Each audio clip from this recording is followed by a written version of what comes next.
I found my husband's wedding band in our neighbor's bedroom, and it felt like a punch to the gut. I was there to pick up a package mistakenly delivered, but the sight of that familiar gold band glinting from the nightstand stopped me cold. My mind raced with the implications, and I couldn't shake the image of them slipping it off, probably in a moment of passion that wasn't meant to be shared with someone outside our marriage. But as the shock settled in, I realized that my reaction was tangled with my own guilt, for I too had been living a double life. For months, I'd been meeting someone at a nearby coffee shop, a woman who made me feel seen in a way I hadn't felt in years.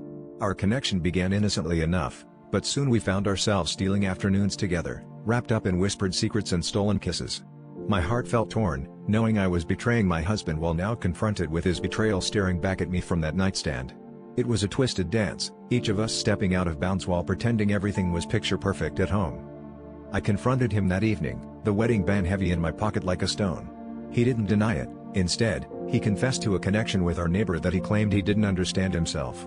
The air between us crackled with anger and hurt, but underneath it all was an unspoken understanding that we'd both sought something outside our marriage because we were lost within it. The irony of my own infidelity was not lost on me, and as we argued, I felt that hypocrisy burn like acid in my throat. In the aftermath, we sat in silence, the weight of our secrets pressing down on us. Neither of us wanted to be the first to speak, to acknowledge the tangled mess we'd created. But eventually, I broke the silence, confessing my own indiscretions. It was a moment of raw honesty, laying everything bare. We realized we were two people who'd lost sight of each other, each finding solace in places we shouldn't have. The revelation was both freeing and terrifying, forcing us to confront not just our mutual betrayals but the deeper issues we'd ignored for too long. As we began to talk, really talk, for the first time in ages, I sensed a sliver of hope amidst the wreckage, a chance to rebuild on the honesty that had so painfully come to light.